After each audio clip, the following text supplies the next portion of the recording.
자, 사회 지문 6번 보겠습니다. 아무도 없는데 혼자 떠들면서 녹화를 하니까 정말 이제 지겨워져서 여기 보시면 첫째 줄이 안 나오죠. 그냥 읽을게요. 같이 봅시다. 인류의 정치체제는 부족 및 부족 연맹에서 폴리스, 봉건 영주제, 종교 공동체, 도시 및 도시 연맹, 왕조 국민국가, 연방과 연합, 제국 등에 이르기까지 매우 다양하게 존재해 왔다. 그럼 보통 첫 번째 문장은 도입 문장이니까 요렇게 변화해 왔구나. 그러면 이제 여러 가지 추측이 가능하죠. 첫 번째는 각각의 발전 이 과정을 하나하나 설명할 수도 있겠고, 그중 하나를 골라서 설명할 수도 있겠고, 그쵸? 기대를 해보고, 그중 근대 국가는 벌써 본론이 나오네요. 근대 국가는 이 많은 것 중에 근대 국가를 고르시겠답니다. 자본주의와 더불어 성장해 온 근대 특유의 제도로서 인류가 경험했던 다양한 형태의 정치체계 가운데 하나입니다. 근대 국가에 대한 그냥 기본 설명이죠. 별로 중요할 건 없어 보이네요. 여러 가지 중에 하나입니다. 그래서 근대 국가가 탄생하기 이전까지 정치는 지역적, 공동체적 혹은 도시적인 것으로 인식되었지만 근대 국가가 성립되면서 정치는 곧 국가에 관련된 것이라는 인식이 자리 잡게 되었습니다. 그러면 우리는 이제 시간으로 볼 수 있겠죠. 근대 국가가 탄생하기 이전의 특징 여기 있고요. 근대 국가가 성립되면서 이후, 이게 이전이죠. 이따가 이전 이후 특징을 묻는 문제가 나오면 여기 와서 찾아보면 되겠죠. 그래서 결국은 근대 국가가 세워지면서 정치는 국가에 관련된 것이다 라는 인식이 생겼대요.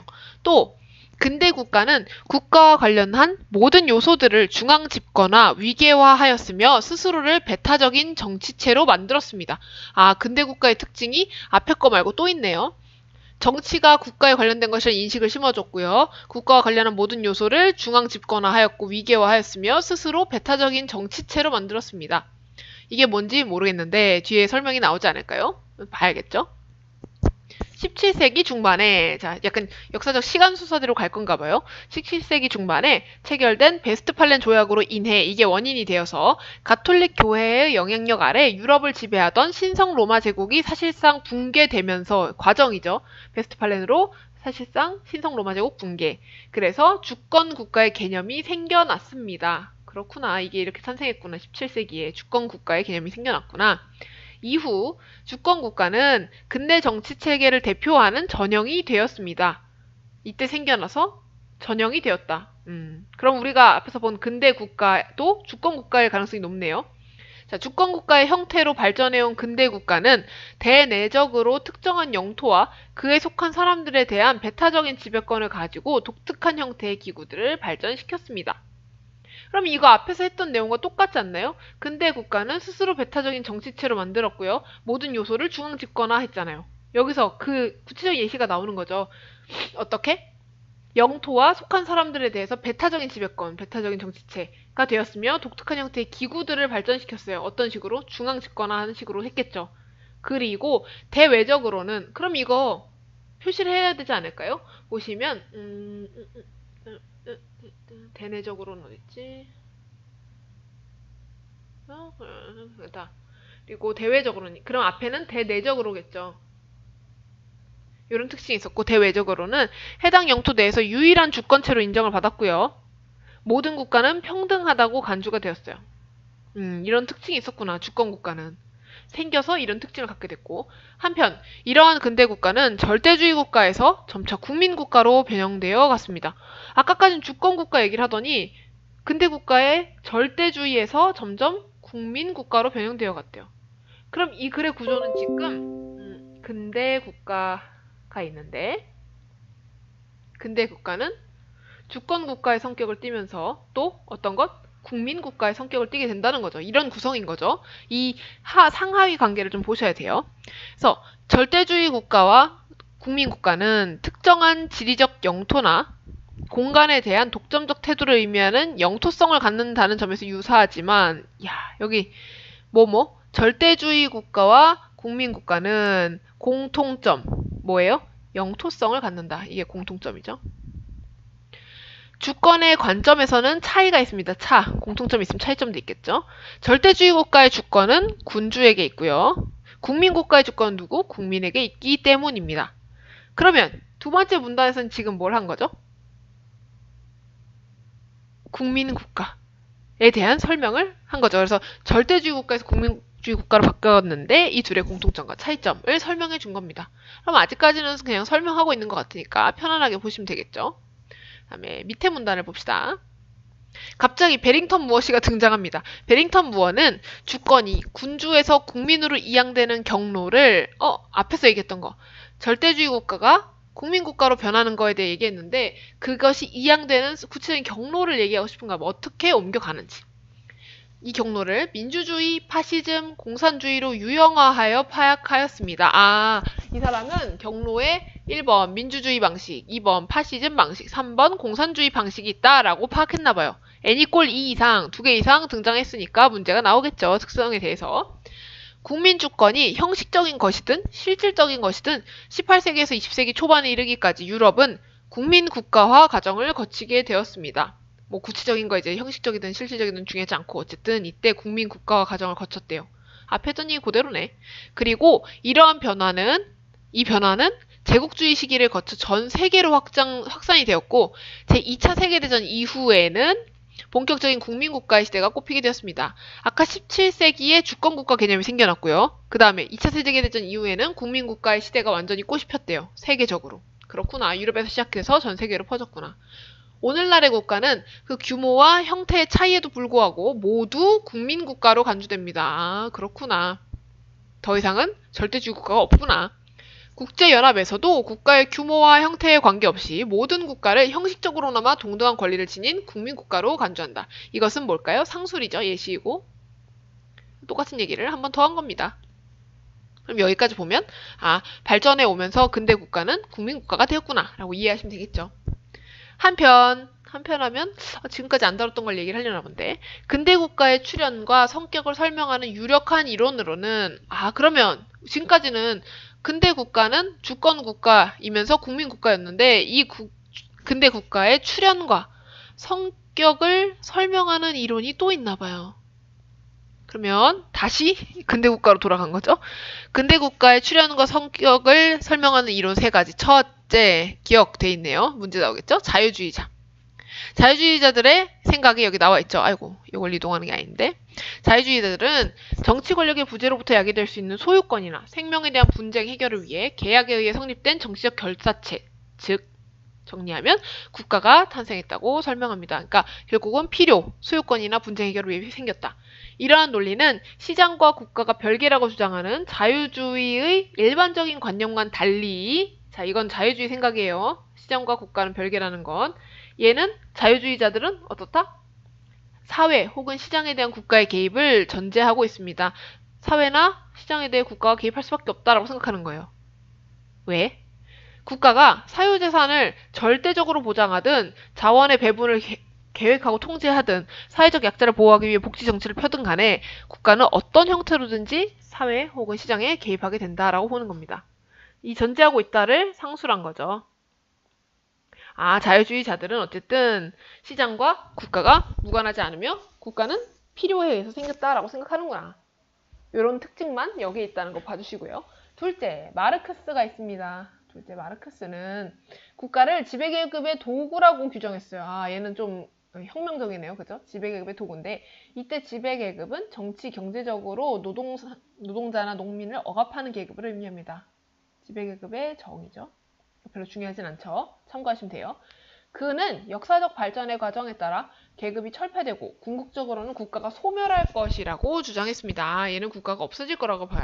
그러나 역사적으로 자본주의 국가는 자본에 대한 끊임없는 수정을 통해 자본주의를 재생산해왔으며 그 과정에서 국가는 자본에 종속된 것이 아니라 그것으로부터 상대적으로 자율적이라는 견해가 두두되었습니다. 이거 자본과 국가의 관계 앞에서는 뭐였어요?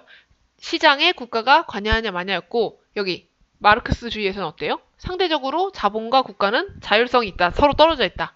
라는 얘기를 하고 있죠.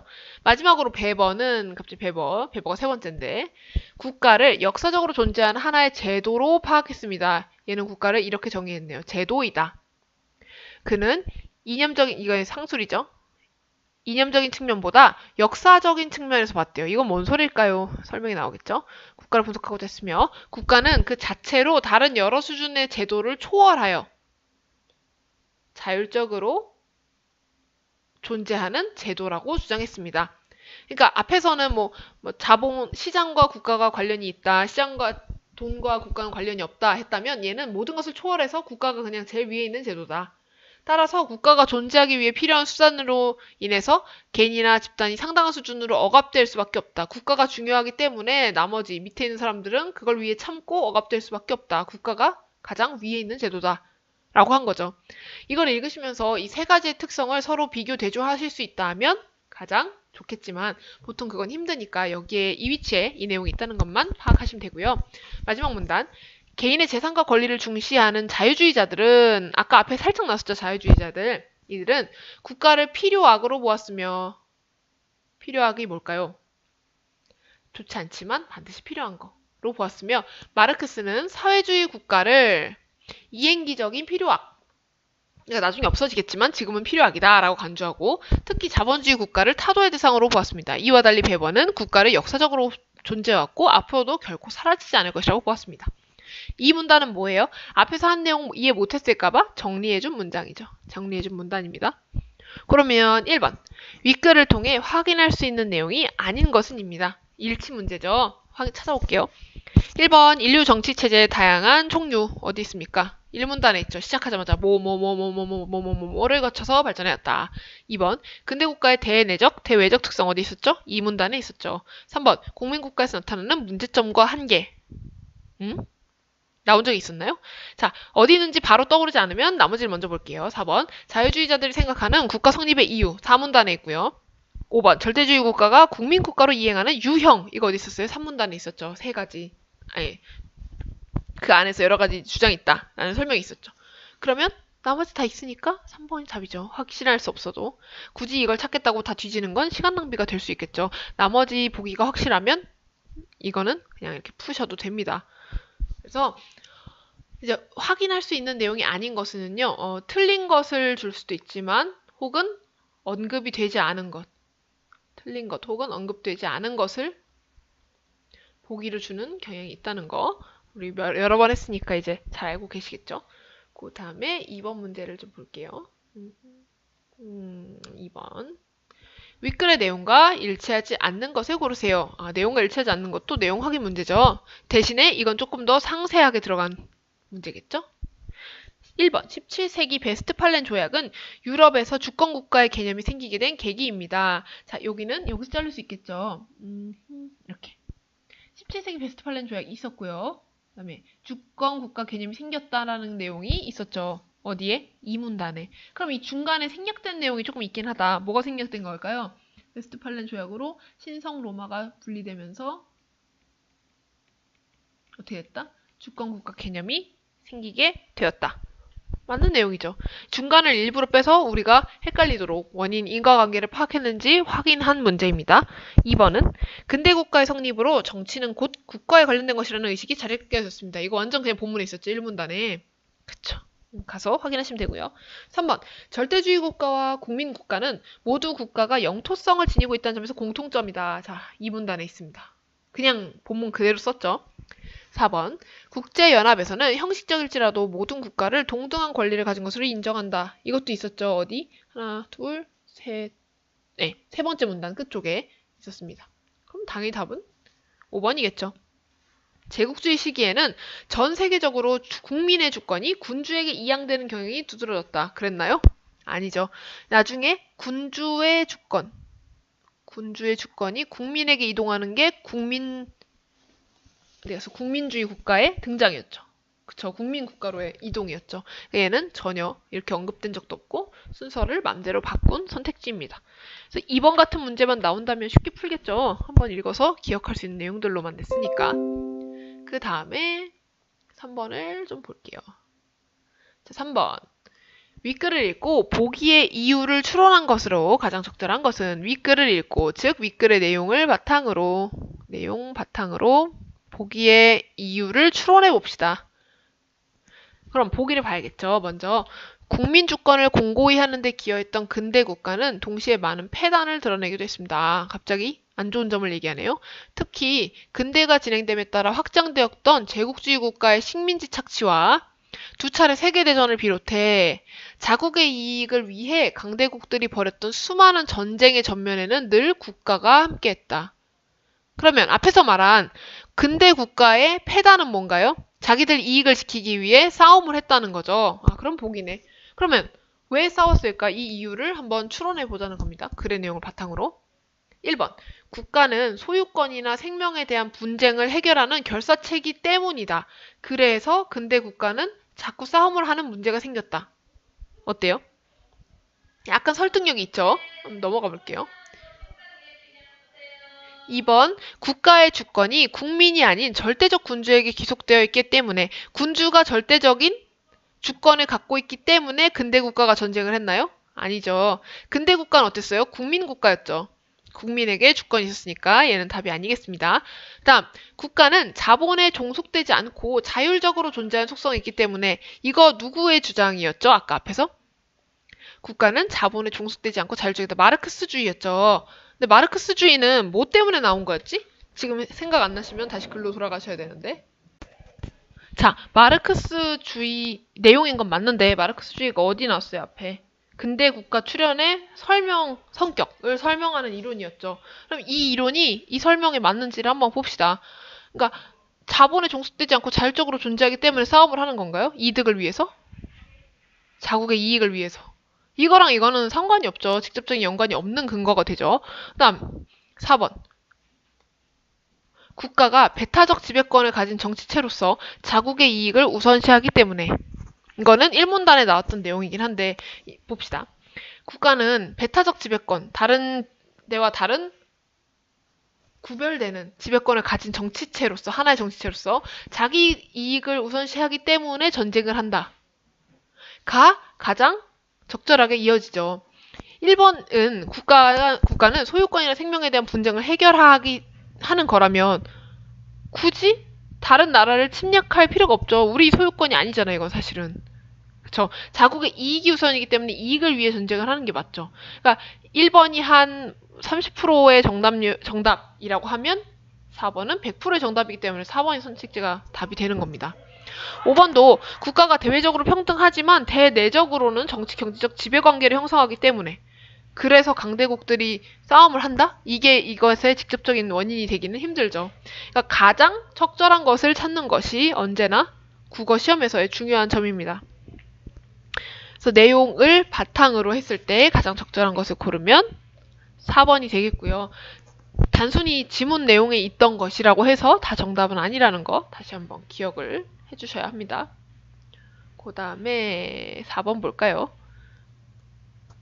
기억, 니은, 디귿의 견해를 비교한 내용으로 적절하지 않은 것은 자, 기억은 뭐였죠? 자유주의. 니은은 마르크스주의. 3번은 베버였죠. 이게 조금 특징이 기억나면 좋겠고 기억이 안 나면 앞에 나가서 찾으면 되니까 자, 기억과 니은은 자유주의와 마르크스주의는 모두 국가를 필요악으로 인식하기도 한다. 이거 맨 마지막 문단에 써 있었죠. 둘 다 필요악으로. 다만 기억은 정말 필요악으로 보는 거고 마르크스주의는 없어질 거지만 지금 현재는 필요악이다 라고 판단했죠. 그러니까 맞는 거고요.